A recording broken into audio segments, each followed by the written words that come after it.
October 24th, 1951, 40,000 feet above the Yalu River, North Korea. The roar of the jet engine is swallowed by the cold, thin air, leaving only a high-pitched scream. This stretch of sky, a notorious, frozen corridor stretching from the Chinese border to the Chongchon River, is known simply as MiG Alley. For the men who fly here, it is the deadliest proving ground in aviation history. Today, the world is witnessing the first mass battles between the two greatest technological achievements of the early jet age, the Soviet-designed MiG-15 Fargo and the North American F-86 Sabre. Imagine yourself flying an American F-86. The landscape below is a blur. The MiG-15 you are chasing is a wicked-looking machine, all stubby power and raw climb rate. Your Sabre, with its elegant swept wings, is faster in a dive and superior in a high-speed maneuver. But the MiG is climbing away from you, seeming to defy gravity itself. The pilots flying the MiGs, many of them seasoned Soviet aces of the 64th Fighter Aviation Corps, secretly deployed to aid their North Korean and Chinese allies, praise their machine for its simple ruggedness, blinding acceleration, and superior operational ceiling. The MiG-15, with its powerful Klimov VK-1 engine, can outclimb and operate comfortably at altitudes where the Sabre begins to struggle. This vertical advantage allows the MiGs to choose the time and place of the fight, using the classic hit-and-run tactic. Swoop down from altitude, fire its devastating 37mm and 23mm cannons, and climb back into the relative safety of the stratosphere. But the American Sabre holds the edge where it matters most. Pilot protection and high-speed stability.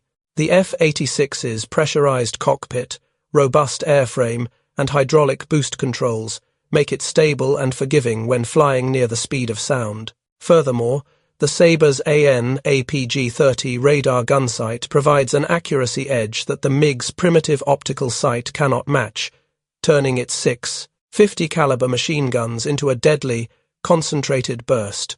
The air war over Korea is a deadly stalemate. Each aircraft possesses a critical advantage, but without a deep, forensic understanding of their enemy's machine, the engineers back in Moscow and California can only speculate on their opponent's true strengths and weaknesses. The Soviet leadership knows that to win the next generation of air combat, they must get their hands on a complete, intact F-86 Sabre. This is not merely an intelligence goal. It is a national imperative. The prize, should it be recovered, would unlock the secrets to Western jet design and force a fundamental, terrifying reassessment of the entire Soviet fighter program. The intelligence directive to capture a fully intact F-86 Sabre was not a casual request. It was a top-tier, high-priority operation within the Soviet Glavnoye Razvedivatelnoye Upravlenie (MOU). The Soviet designation for the intelligence project aimed at acquiring the F-86 was known informally as Project Bluebird within certain circles, reflecting the preciousness of the target. Moscow understood that the technical gap between the MiG-15 and the Sabre was subtle but potentially decisive. The primary goal was to study the Sabre's sophisticated flight controls and wing design. While the MiG-15 pioneered the use of a sharply swept wing, its designers, led by Artem Mikoyan and Mikhail Gurevich, had struggled to tame the wing's behavior at high Mach numbers. The MiG-15 was notorious for its tuck-under tendency, a terrifying pitch-down instability experienced above Mach 0.92, which rendered it nearly uncontrollable at maximum speed.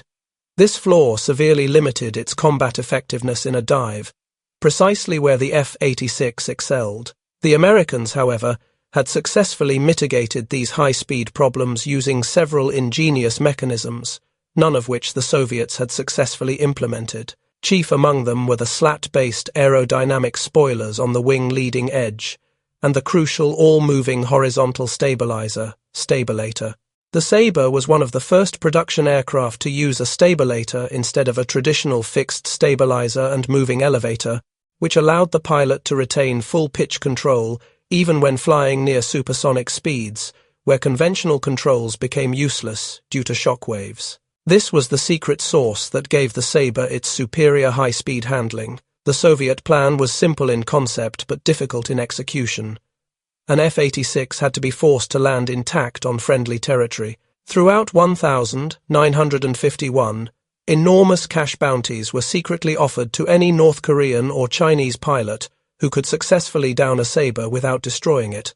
Or better yet, persuade a defecting American pilot to land the aircraft on an airfield under communist control. This high-stakes hunt became a subplot of the air war itself. However, the most realistic scenario was a crash landing in the shallow waters of the Yellow Sea, where salvage could be attempted under the cover of darkness. Soviet intelligence teams, supported by naval units, positioned themselves along the North Korean coast, ready to deploy. They knew that if an American pilot managed to glide their crippled jet to the mudflats or low-tide areas, there might be a small window to recover the aircraft before the US military could destroy it. This tense, desperate waiting game eventually paid off, not through a sophisticated defection or planned capture, but through sheer chance and American bad luck. The prize they sought was about to be delivered to them by the most unexpected of means. The opportunity the Soviets had been waiting for arrived not with the fanfare of a defector, but in the quiet, desolate mudflats near the coast of the Yellow Sea. The exact date is debated among intelligence historians, but the event is crystal clear.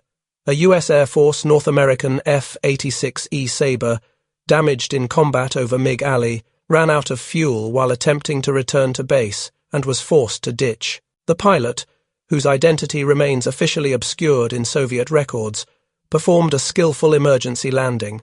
The jet skimmed across the shallow water and soft silt of the tidal area, coming to rest relatively intact, though submerged enough to discourage immediate American recovery. The pilot was successfully rescued by American forces, but in the haste and amid the constant threat of enemy patrols, the specific location of the valuable jet was misidentified or deemed too risky for an immediate, full-scale salvage operation. The American forces relied on the fact that the F-86 had ditched in a contested zone, assuming it would be destroyed by the elements or enemy action before it could be studied. But Soviet intelligence, likely aided by local North Korean observers who had been alerted to the ongoing Bluebird program, quickly pinpointed the wreck. The jet had settled into the soft, oxygen-starved mud, which, paradoxically, offered a measure of preservation against corrosion. The urgency was paramount.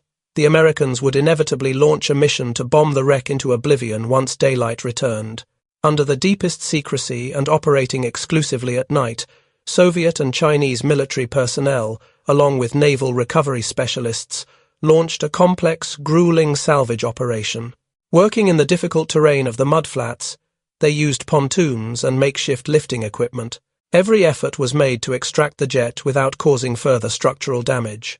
The greatest prize was the Westinghouse J47GE-17 engine, and most importantly, the entire wing and tail assembly. Finally, under the cloak of a massive logistical operation, the captured F-86 was disassembled into transportable sections. The pieces were wrapped, heavily crated, and given the highest priority clearance. They were moved inland through Chinese territory via rail, a logistical operation that itself required silencing entire railway lines and diverting scheduled military transport. From China, the disassembled parts of the American fighter were loaded onto Soviet ships. Their ultimate destination, the most secret airbase in the Soviet Union, the Flight Test and Research Institute, LII, at Zhukovsky, near Moscow. The Soviets had succeeded where they had failed with every previous attempt. They had in their possession an almost complete, high-performance American jet fighter. The analysis of this single aircraft would provide the Soviet Union with a 5-year leap in aerodynamic and fire control technology,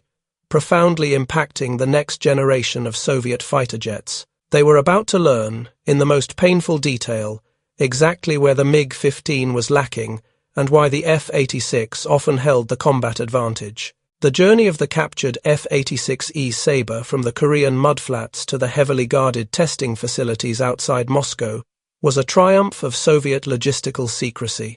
Once the jet was salvaged and dismantled, the pieces were categorized and loaded onto specialized rail cars in China.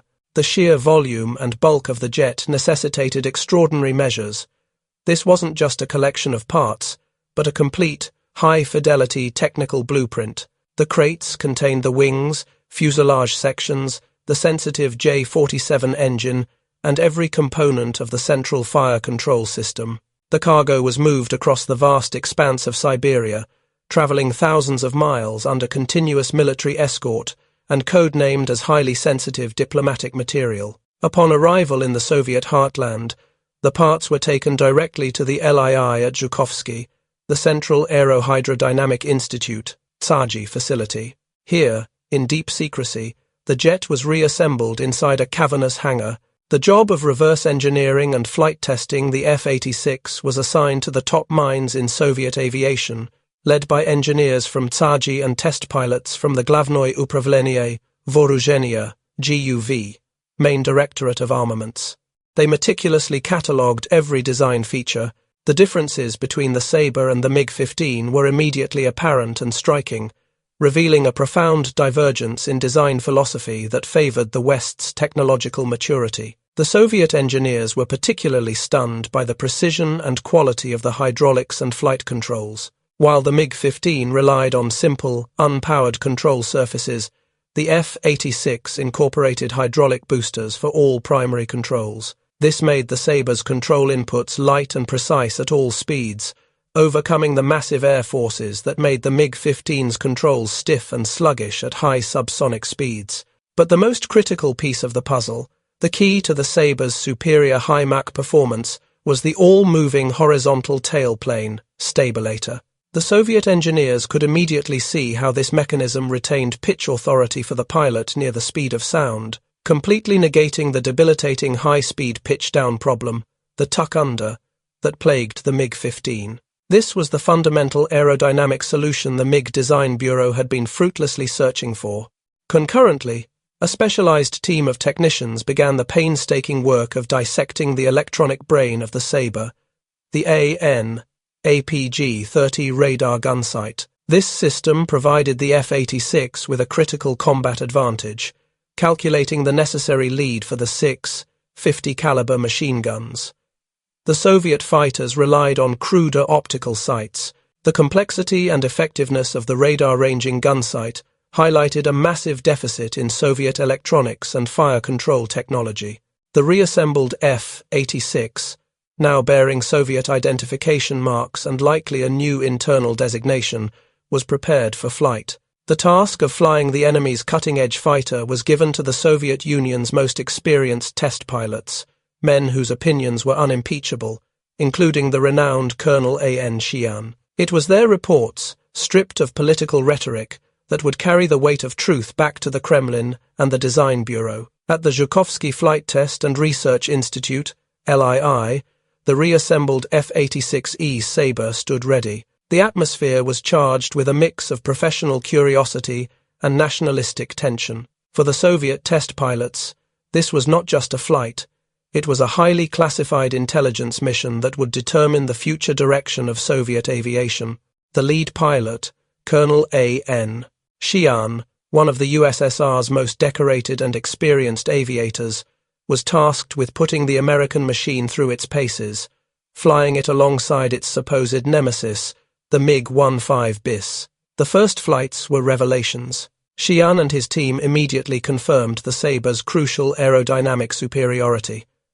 When comparing the MiG-15 and the F-86 at medium and high speeds above Mach 0.85, the difference was night and day. Where the MiG-15 suffered from severe control stiffening and the terrifying pitch-down instability that limited its combat dive speed, the F-86 remained remarkably docile. The all-moving stabilator was the key. It gave the pilot full authority over the jet's pitch, even as the airflow over the tail transitioned into the transonic regime, allowing the Sabre to pull out of high-speed dives effortlessly. The pilot's internal reports praised the Sabre's handling qualities. The hydraulic boost controls, studied so closely by Salvage engineers, translated directly into a phenomenal combat advantage. Xian noted that the Sabre was predictable and stable, requiring less effort from the pilot to maneuver. In a high G-turn, the MiG-15's controls would demand immense physical effort from the pilot, leading to fatigue and slow reaction times. The Sabre, thanks to its sophisticated hydraulics, remained finger-light and highly responsive, even at high airspeeds. This technological difference meant that in a turning fight where both jets were traveling at over 500 miles per hour, the American pilot maintained a distinct, consistent control advantage. Furthermore, the Soviet pilots gained a new respect for the effectiveness of the Sabre's cockpit design. The pressurized canopy, the effective air conditioning, and the superior ejection seat were all noted as contributing factors to pilot efficiency and survivability areas, where the Spartan, utilitarian MiG-15 lagged severely. The tactical demonstration was the most damning, flying simulated combat against the MiG-15 bis. The Soviet pilots in the captured Sabre demonstrated that the American jet could dictate the terms of the engagement. While the MiG-15 still possessed a superior initial climb rate, the Sabre's high-speed superiority meant it could easily break away from a MiG attack, forcing the Soviet jet into a dive, where it quickly became unstable and vulnerable. The test results confirmed the anecdotal reports filtering back from the front.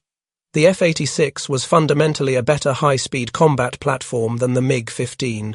The findings were not merely technical. They were a stinging indictment of the entire Soviet jet design philosophy up to that point. The need for a rapid, fundamental redesign of the Soviet fighter lineage was now an urgent, unavoidable political and military necessity. The detailed technical analysis and the unambiguous flight reports from Colonel Sheehan and the LII team confirmed the chilling, uncomfortable truth for the Soviet High Command. The F-86 Sabre represented a more mature and aerodynamically sound approach to high-speed jet combat than the vaunted MiG-15. The findings were immediately transmitted to the Kremlin and the design bureaus of Mikoyan Gurevich. The core of the indictment against the MiG-15 lay in its transonic limitations. While the MiG-15 was a masterful design that utilized a highly swept wing, the 35-degree sweep, to break the Mach barrier, the Soviet engineers had been unable to adequately solve the associated high-speed stability issues. Specifically, the Chaji reports emphasized three critical deficiencies exposed by the Sabre: pitch control. The lack of an all-moving stabilator meant that as the MiG-15 approached Mach 0.9, the turbulent shock waves over the tail rendered the conventional elevator ineffective. The nose would pitch down uncontrollably, tuck under, a phenomenon often fatal to pilots attempting a high-speed dive or escape maneuver. The Sabre's stabilator eliminated this problem entirely, allowing American pilots to use the dive as a tactical escape and energy-building maneuver. Aileron reversal and control stiffening. At high speeds, the MiG-15's ailerons became almost impossibly heavy, requiring massive force to move, which drastically slowed the roll rate. In extreme cases, a phenomenon known as aileron reversal could occur. The Sabre's hydraulically boosted controls maintained light and responsive handling throughout its flight envelope, giving American pilots a superior ability to quickly change their plane of motion. Fire control. The analysis of the APG-30 radar gunsight confirmed a massive technological gap in Soviet electronics. The radar ranging computer in the Sabre automatically calculated the lead required for the 50-caliber machine guns, providing far greater accuracy than the Soviet pilots could achieve with their basic optical sights and heavy, slow-firing 37mm and 23mm cannons. This accuracy, coupled with the stability of the Sabre, meant the American pilot had a higher probability of a kill with fewer shots. The conclusion was undeniable. The MiG-15 was a brilliant first-generation jet that excelled in the vertical fight due to its thrust-to-weight ratio, but it was fundamentally flawed in the high-speed, high-altitude arena that defined the future of air combat. The Soviet Union had built its fighter on a raw power advantage, while the United States had built the Sabre on a foundation of aerodynamic refinement and pilot-friendly control systems. The engineers at Mikoyan Gurevich, having spent years arguing over incremental fixes to the MiG-15's high-speed flaws, now had irrefutable, physical proof of the solution. They didn't just need to improve the MiG-15, they needed to create an entirely new, structurally different machine that incorporated the essential lessons learned from the captured American technology. The blueprint for the next generation of Soviet fighters was now sitting on their drawing boards, and it was stamped, irrevocably, with the ghost of the F-86 Sabre. The secret testing of the F-86 Sabre at Zhukovsky was more than an intelligence coup. It was the ultimate catalyst for the Soviet Union's next-generation jet fighter program. The revelations concerning the all-moving stabilator and hydraulic flight controls were non-negotiable requirements for the successor to the MiG-15. The MiG Design Bureau, under intense pressure from the Politburo to field a jet capable of meeting the Sabre on equal terms, immediately embarked on a comprehensive redesign. The result of this frantic effort was the MiG-17 Fresco. While the MiG-17 visually resembled an enlarged MiG-15, its internal and aerodynamic changes were profound changes directly attributable to the captured F-86. The most critical F-86 feature incorporated was the aerodynamic improvement to mitigate the high-speed tuck-under. The MiG-17's wings were redesigned with a slightly sharper sweep, 45 degrees inboard, 42 degrees outboard, and crucially, a revised profile that significantly improved transonic stability. Furthermore, the MiG-17 was soon fitted with hydraulic boost controls, directly mimicking the F-86's system to restore light, precise control authority at high speeds. While the Soviets eventually developed their own all-moving stabilator for later jets, the MiG-17's design was fundamentally reshaped by the need to match the Sabre's high-speed handling. The captured Sabre forced the Soviets to accept that the raw power and climb rate of the MiG-15 were insufficient without superior flight controls.